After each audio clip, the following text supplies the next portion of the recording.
السلام علیکم ورحمۃ اللہ وبرکاتہ۔ الحمد للہ وحدہ والصلاة والسلام علی من لا نبی بعدہ وعلى آلہ وصحبہ اجمعین، اما بعد۔ قال النبی صلی اللہ علیہ وسلم: من علق تمیمة فقد اشرک، رواہ الامام احمد وصححہ الشیخ البانی رحمۃ اللہ علیہ۔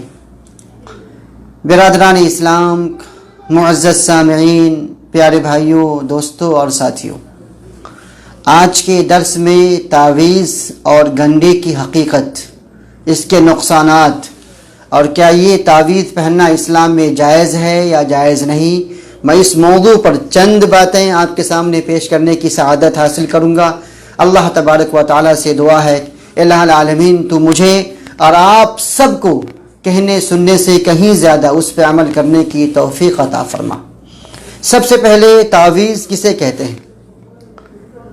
تعویذ کا مطلب ہوتا ہے نظر بد سے بچنے کے لیے، یا شیطان، جنات یا بری آتما کے شر اور برائی سے بچنے کے لیے، یا کوئی فائدہ یا برکت حاصل کرنے کے لیے۔ آج ہمارے ہاں جو مروج ہے کہ گلے میں لٹکا لینا یا ہاتھ میں باندھ لینا، اسی کا نام تعویذ ہے۔ آپ دیکھتے ہوں گے اپنے ہاں بہت سے لوگ گلے میں تعویذ پہنتے ہیں کہ اس سے شیطان سے بچے گا، جنات نہیں لگے گا، کوئی ڈائن نہیں کرے گا، نظر بد نہیں لگے گی، اسی کا نام تعویذ ہے۔ آپ گاڑیوں میں بھی دیکھتے ہوں گے کہ لوگ گاڑی کے آگے میں ایک جوتا لٹکا دیتے ہیں، کالا کپڑا لگاتے ہیں، اسی کا نام تعویذ ہے۔ جب لوگ گھر تعمیر کرتے ہیں تو گھر کے چھت پہ یا ایک ڈنڈا کھڑا کر کے، کھمبا ڈال کر کے وہاں پہ بھی جو ہے آدمی کی شکل بنا کر کے کالا لباس پہن کے وہاں پہ لگا دیتے ہیں، تو یہ تعویذ ہے۔ اب سوال ہے کہ اس تعویذ کو پہننا یا ایسا کرنا جائز ہے یا جائز نہیں؟ تو جواب یہ ہے کہ تعویذ کی دو قسمیں ہیں۔ تعویذ کی دو قسمیں ہیں۔ پہلی قسم ہے طلسماتی تعویذ، یعنی کفریہ اور شرکیہ تعویذ۔ اس کا مطلب ہے کہ ایسا تعویذ کہ جس میں لکھا رہتا ہے یا علی یا محمد یا نبی یا غوث یا جبریل یا میکائیل، یعنی شرکیہ کلمات۔ تو وہ تعویذ جو شرکیہ کلمات پر مشتمل ہو، اس کی حرمت پہ تمام علماء امت کا اتفاق ہے کہ یہ ناجائز ہے، یہ جائز نہیں ہے۔ اور اس کے تعلق سے نص بھی موجود ہے، من تعلق تمیمة فقد اشرک، کہ جس شخص نے تعویذ لٹکایا اس نے شرک کیا، تو یہ شرک ہے۔ اور تعویذ کی دوسری قسم ہے قرآن کی آیت کے ذریعے سے تعویذ بنا کے دینا، یا جو دعائے معثورہ ہے، دعائے معثورہ لکھ کے دینا، یہ جائز ہے یا نہیں؟ اس میں تھوڑا سا اختلاف ہے۔ کچھ علماء اسے جائز کہتے ہیں، کچھ علماء اسے ناجائز کہتے ہیں۔ اور سعودی عرب کی جو فتویٰ کمیٹی ہے، جس میں یہاں کے بڑے بڑے چنیدہ علماء، دگج علماء جس میں شامل ہیں، اس کمیٹی نے بھی فتویٰ دیا ہے کہ ناجائز ہی زیادہ راجح ہے۔ کیوں؟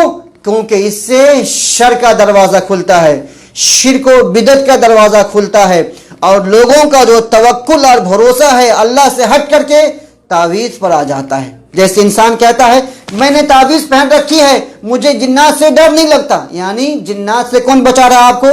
تعویذ۔ جبکہ ہم مسلمانوں کا عقیدہ یہ ہے کہ جنات ہو، انسان ہو، شیطان ہو، ڈاکو ہو، سانپ ہو، بچھو ہو، کون بچاتا ہے؟ اللہ تبارک و تعالیٰ کی ذات بچاتا ہے۔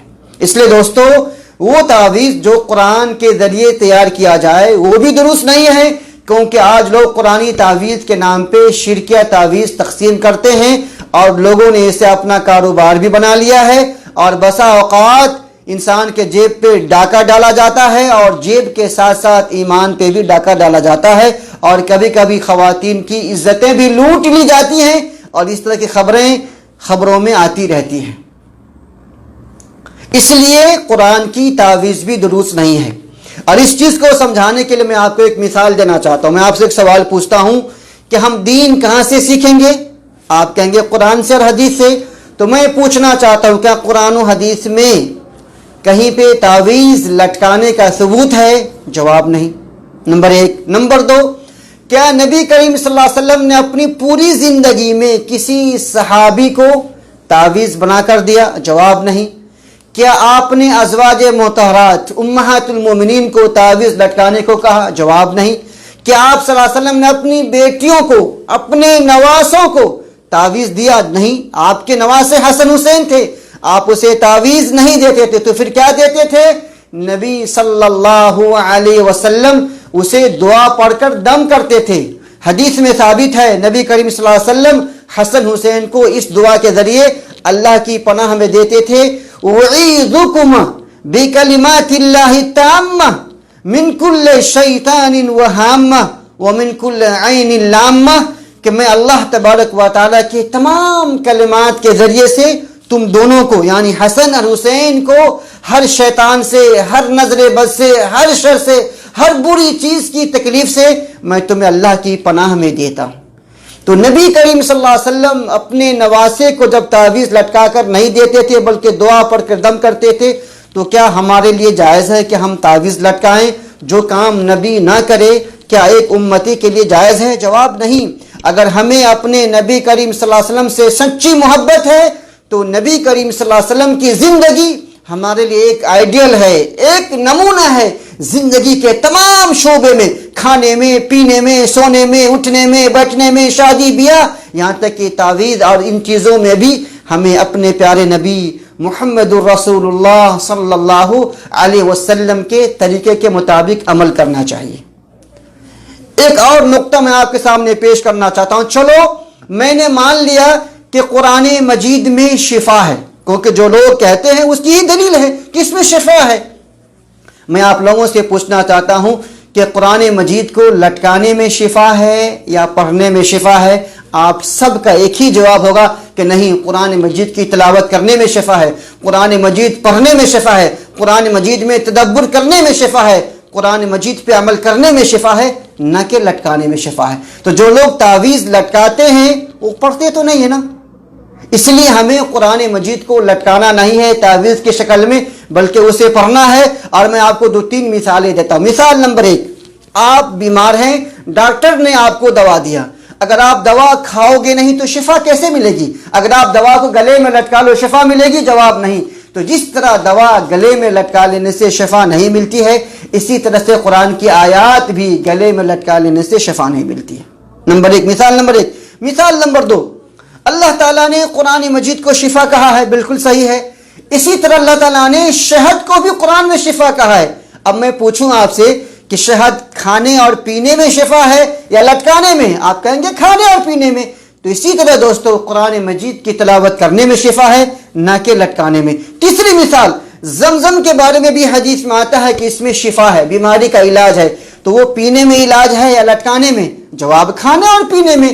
تو اسی طرح دوستو قرآن مجید کی تلاوت میں شفا ہے، نہ کہ قرآن مجید کو تعویذ کی شکل میں گلے میں لٹکانے میں شفا ہے۔ لہذا تعویذ خواہ قرآن مجید سے ہو یا دعائے معصورہ سے ہو یا شرک یا کلمات ہو، یہ درست نہیں ہے، ناجائز نہیں ہے۔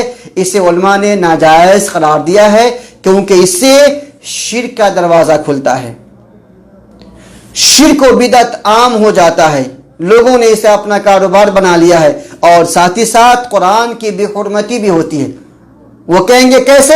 میں آپ لوگوں سے پوچھنا چاہتا ہوں، کیا انسان جب ناپاک ہو، جب میاں بیوی آپس میں صحبت کرتے ہیں، ناپاکی کی حالت میں، جنبی کی حالت میں قرآن شریف کو چھو سکتے ہیں؟ جواب نہیں۔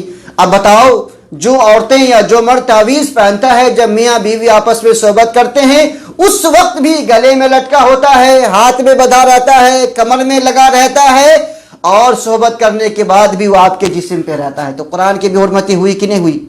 کیا کوئی آدمی قرآن شریف کا پیپر یا ٹکڑا لے کر کے ہاتھ میں حمام میں جا سکتا ہے؟ جواب نہیں۔ اور جو گلے میں تعویذ لٹکا لیا ہے یا اپنے ہاتھ میں تعویذ باندھ لیا ہے، وہ جتنی مرتبہ ٹوائلٹ میں جاتا ہے وہ پیخانہ پیشاب کرتے وقت بھی اس کے ساتھ میں لگا رہتا ہے، یہ بے حرمتی نہیں تو اور کیا؟ کیا قرآن کے کو نیچے دبا کر کے آپ سو سکتے ہیں؟ جواب نہیں سو سکتے ہیں۔ لیکن جن کے گلے میں تعویذ لٹکتی ہے یا ہاتھ میں تعویذ ہے، وہ جب بھی سوتا ہے تو وہ ہاتھ کے نیچے آتا ہے، گلے کے نیچے آتا ہے، تو اس طرح سے قرآن شریف کی بے حرمتی ہے۔ لہذا دوستو تعویذ خواہ قرآن شریف سے ہو یا دعائے معصورہ سے ہو یا کفری کلمات سے ہو، تعویذ لٹکانا درست نہیں ہے، بلکہ ہمیں کیا کرنا ہے؟ ہمیں جھاڑ پھونک کرنا ہے، دم کرنا ہے۔ حدیث میں ثابت ہے، نبی کریم صلی اللہ علیہ وسلم فرماتے ہیں کہ جس گھر میں سورہ بقرہ کی تلاوت کی جائے گی شیطان نہیں آئے گا. ہاں، یا اگر کسی کو شیطان لگ جائے، نظر بد لگ جائے، الحمدللہ پڑھیے، آیت الکرسی پڑھیے، آمن الرسول پڑھیے، قل اللہ احد، سورۃ الفلق، سورۃ الناس. آپ ان چیزوں کو پڑھ کر کے ایسے ہلکا سا ہاتھ میں تھکا دیجئے اور اس انسان کے سر سے لے کے پورے جسم پہ آپ مل دیجئے. اگر کوئی خاتون ہے تو آپ ان کے ہاتھ پہ تھکا دیں، اس طرح سے تھوک لگا کے ہلکا سا، اور ان سے کہیں کہ اپنے جسم کو، اپنے ہاتھ کو جسم پہ ملو. اگر وہ خود سے نہیں مل سکتی ہے تو ان کی ماں ہے، ان کی بہن ہے، کوئی بھی عورت ہے، ان کے ہاتھ پہ پڑھ کے دم کیا جائے اور وہ اپنے ہاتھ سے خاتون کے جسم پہ اس طرح سے پھیر دے گی، انشاءاللہ انہیں شفا ملے گی. حدیث میں آتا ہے کہ جب آپ بسم اللہ پڑھ کے دروازہ کھولیں گے، گھر میں جائیں گے، شیطان آپ کے ساتھ نہیں جائے گا. بسم اللہ پڑھ کے کھانا کھائیں گے، شیطان آپ کے ساتھ کھانا نہیں کھائے گا. تو اصل میں ہم لوگ اسلام کی تعلیمات سے دور ہیں، اس لیے شیطان لگتا ہے، نظر بد ہمارا پیچھا کرتا ہے یا ہمیں تنگ کرتا ہے. اگر آپ قرآن مجید کی تعلیمات پر عمل کریں گے، قرآن شریف پڑھیں گے، صبح و شام کی دعائیں پڑھیں گے، صبح و شام کے اذکار پڑھیں گے، تو انشاءاللہ جنات، شیطان، نظر بد، اس طرح کی جتنی چیزیں ہیں، آپ تمام چیزوں کے شر سے محفوظ رہیں گے. اللہ تبارک و تعالیٰ سے دعا ہے، الہ العالمین تو مجھے بھی اور آپ سب کو، ہمارے سارے بھائیوں کو، سارے بہنوں کو شیطان اور انسان جنات کے نظر بد سے محفوظ رکھے. آمین. اور ہمیں تعویذ نہیں بلکہ ہمیں قرآن کریم کی آیت کے ذریعے سے ہمیں جھاڑ پھونک اور دم کرنے کی توفیق عطا فرمائے. آمین. وآخر دعوانا ان الحمدللہ رب العالمین والسلام علیکم ورحمۃ اللہ وبرکاتہ. جزاکم اللہ خیر.